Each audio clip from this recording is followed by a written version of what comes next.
Hey guys, welcome to a new video. My name is Space Gaming and today I'm going to show you how to make a physical track mesh for your track. It works with RTB tracks, but obviously if you made a track in another software, the process is pretty similar. But I'm going to explain how to make a physical track mesh out of the visual one from Racetrack Builder. So, if you don't know how to import stuff into Blender, export it out again, how to deal with the scales, etc., how to do the models.ini for different objects, etc., look at my last tutorial. It will be linked down below, and there you will find everything you need to follow this tutorial easily, and everything which is new I will show now. So, first of all, what is our goal? So I've imported my visual track from Racetrack Builder. And as you can see here, that's a collection. Oh, I scrolled out by accident. We can go into the viewpoint where we can see the mesh. And as you can see, Racetrack Builder generates a really neat and nice and tidy mesh, which is terrible to drive on. So basically, this is the one where your collision comes from in-game if you do nothing but just export the Racetrack Builder track. And it behaves like a flat surface, obviously, because it's made for performance. So for example, you don't have small bumps where shadows have to be calculated, because that would be stupid performance wise. So yeah, this mesh is completely smooth but beautiful for performance. And what we want to do is we want to go from this one to this one. So as you can see, it is very messy, but basically what we're trying to do is we want to make this one which has little displacements, so each of these points go a little bit up or a little bit down. And basically what that gives you is, from the feedback I received from my own track, is it's a laser scanned like feeling. Obviously it's random displacement with a noise texture. It just goes randomly up and down, like a little tiny amount, like a few centimeters at max, but it gives the track a feeling which absolutely feels laser scanned. And even if you are not able to feel it yourself because you have a gear driven steering wheel instead of a belt driven steering wheel, so for example a T150 by Thrustmaster or a G29, it is still worth doing it because other people will notice it. So if you have a T300, for example, it is really easy to notice the difference. Yeah, and obviously if you have a direct driven wheel, then you're fine as well. You will especially notice it with cars like an F2004, which have a really stiff suspension, and you feel each and every bump. And I say that with a T300 RS, so I don't have the best wheel, but it's belt driven, so you can really notice it. So yeah, how do we do that? It's pretty easy. So this mesh will be invisible on top of your visual one, and the visual one won't have any collision anymore, and the physical one will. So obviously, once you've imported your track, you have to make a beautiful collection to stay neat and tidy. We will also make a new collection now for the physical mesh. There you go, move that up. And now we copy each of our points. So we select all of them, we press Shift D so you can move it around, and then you press Escape so it snaps back to its original position. The next step is to move that out of the collection. And now we don't really need our original mesh anymore. That's done. So what you now have to do is you have to rename each of these objects, because once you copy them, they receive a 0.001, or in this case third copy, so it's 003. We have batch renaming for that, so what we're going to do is just rename the 0.003 to nothing, so we erase that and it's gone. And I also have, for some reason, a 002 in here. Who the fuck knows? So yeah, now that's done. And also obviously you only want to rename the selected files. So you don't rename all of them, that would be really shitty. So the next we want to do, as you know, the collision is decided by the key. So in this case all of them are called one road 0, one road 1, one road X. And that won't work because our visual mesh is already called one road something. So we will have to take a new key, and I'm just going to rename them to P road, like physical road. It doesn't matter what you rename, because you can obviously change it in the surfaces.ini, what properties it has, what has collision, what doesn't have collision. So yeah, basically once you have a surfaces.ini, the one road X objects won't have any collision, and this one will. So yeah, we're renaming all of the road to P road. Okay, and as you can see, I have now one P road 0, one P road 1, etc.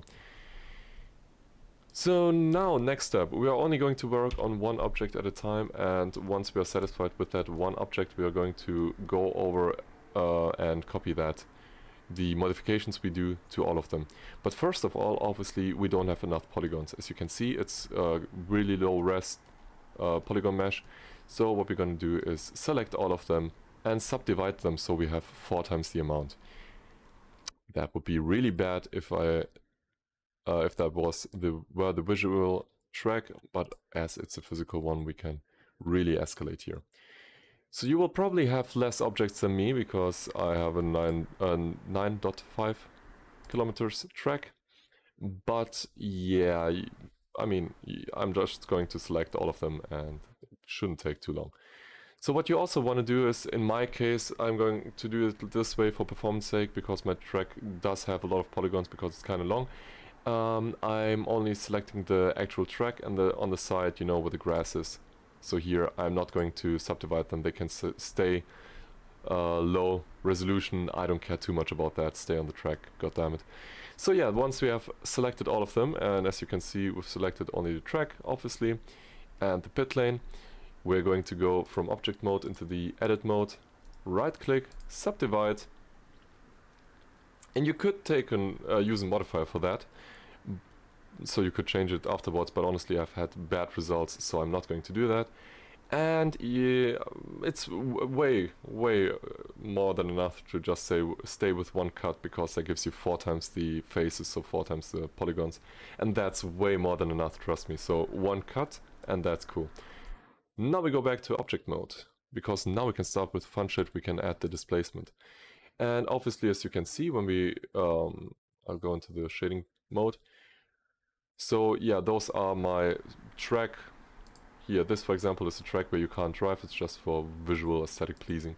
So obviously once we look at those two, we can see it does have 4 times the polygons and 4 times the resolution.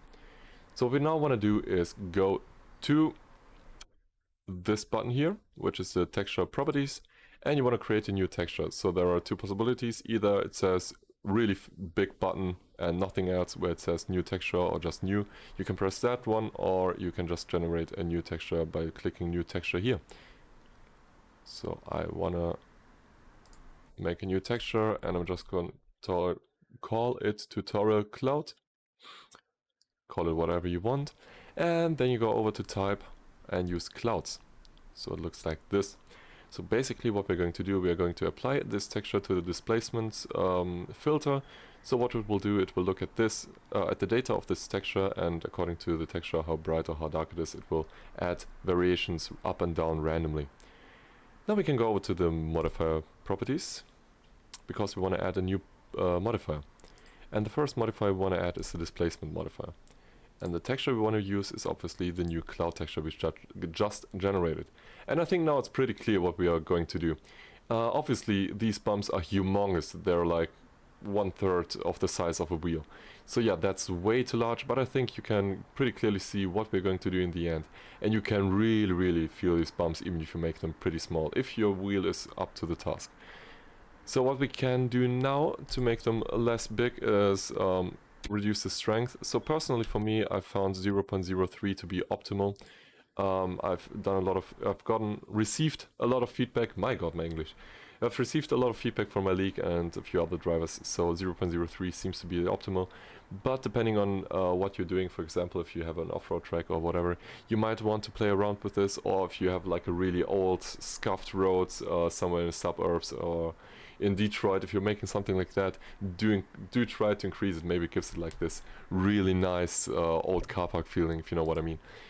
And you can export obviously several strengths once you're done, and just compare them pretty easily. I'll show you later how that's done.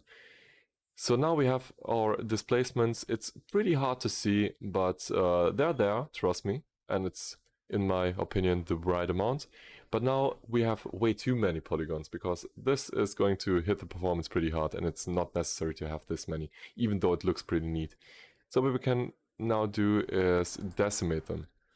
And what's that going to do? It's going to reduce the face count, so the number of polygons, because on this little section here we already have 91,000 polygons, and that's too much in my opinion. So what I'm going to do is I'm going to reduce it by 0.5. You obviously don't have to do this if your track is shorter, but in my case it's definitely necessary. And now that I've halved the face count, we only have 45,000 instead of 90,000. What was it? 90,400. And that's really good for the performance if you have a large track like me.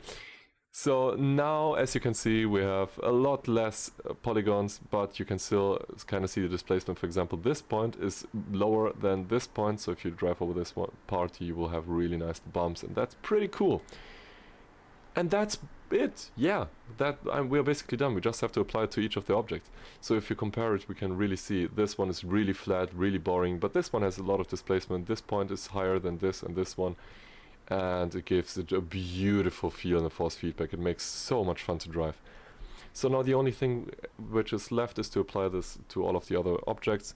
So we are selecting each and every one of those. 1, 2, 3, 4, 5. Let me zoom out to see what I'm actually doing. This one, this one, this one, not this one, and my pit lane. And now that I've selected all of the ones we haven't worked on yet, now we click on our object which we've worked on, and as you can see, all of the selected ones are orange, and that one we've worked on is yellow in name, and that's what we want to have. Now we go back with the mouse into the viewfinder, press Ctrl L and press copy modifiers to copy it to each and every one of the objects. And now if we look, for example, if we go over to this object here, we can clearly see, oh, I've zoomed in too far, we can clearly see that it did work. And ta-da, we have our high polygon here mesh. Also, why did I do the decimate thing? Well, if we look at Kunos maps, the Monza map track has exactly 400,000 polygons for the track mesh. The Nürburgring Ring track by Kunos has 750,000.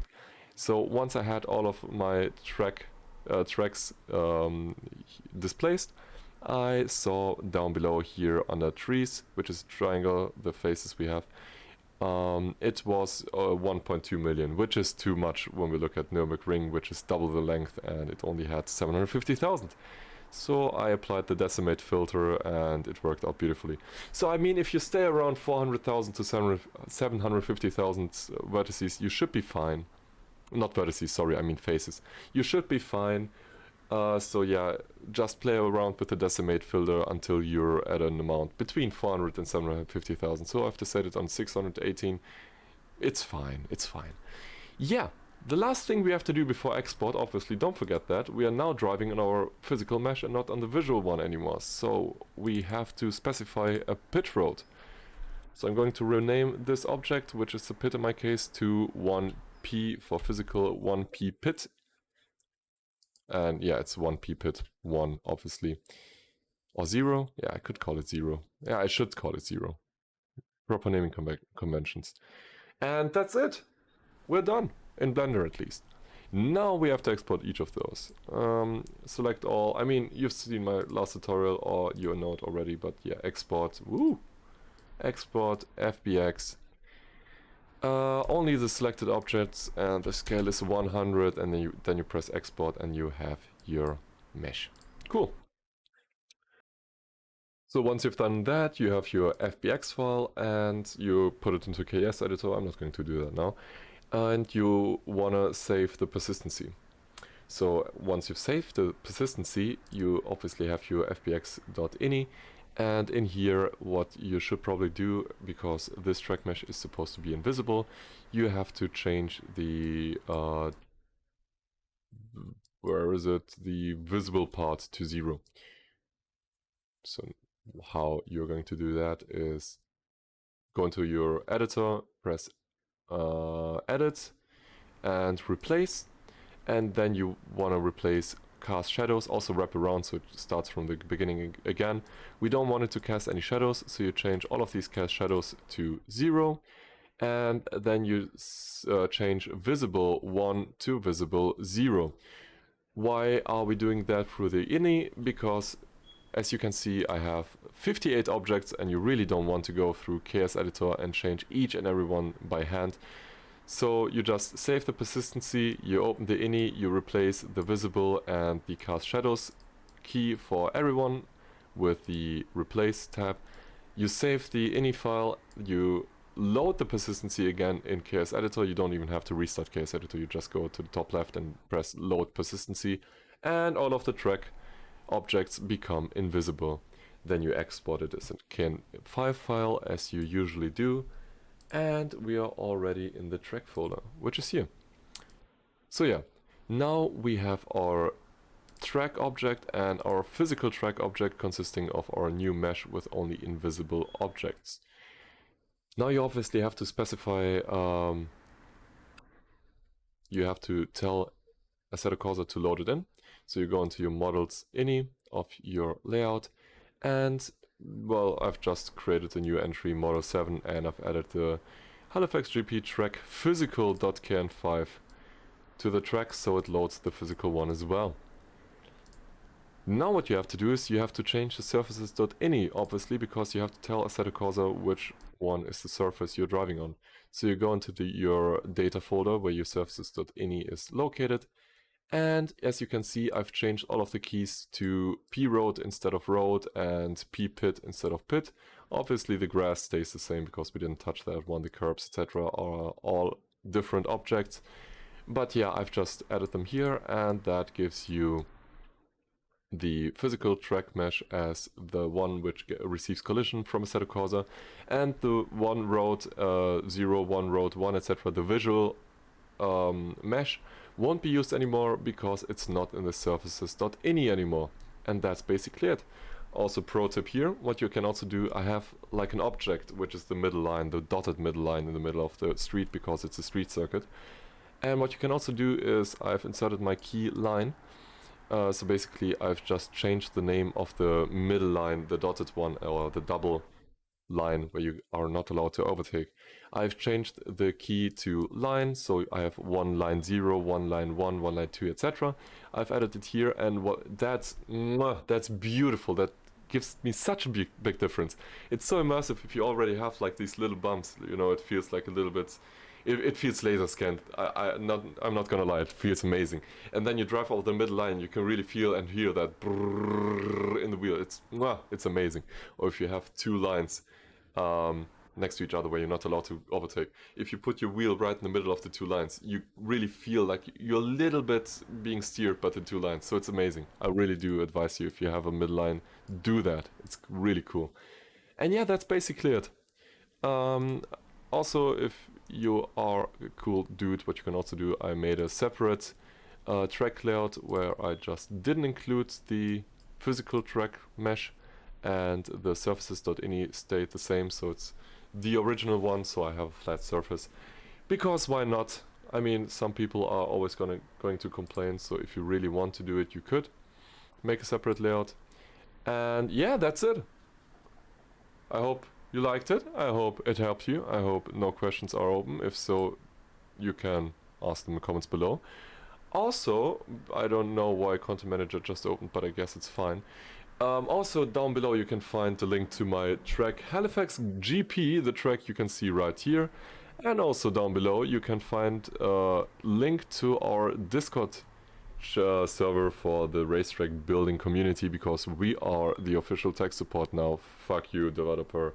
We took over your job because you weren't doing it. I hope you enjoyed it. Leave a like, share the video with other track builders. Thanks, have a beautiful day. Bye.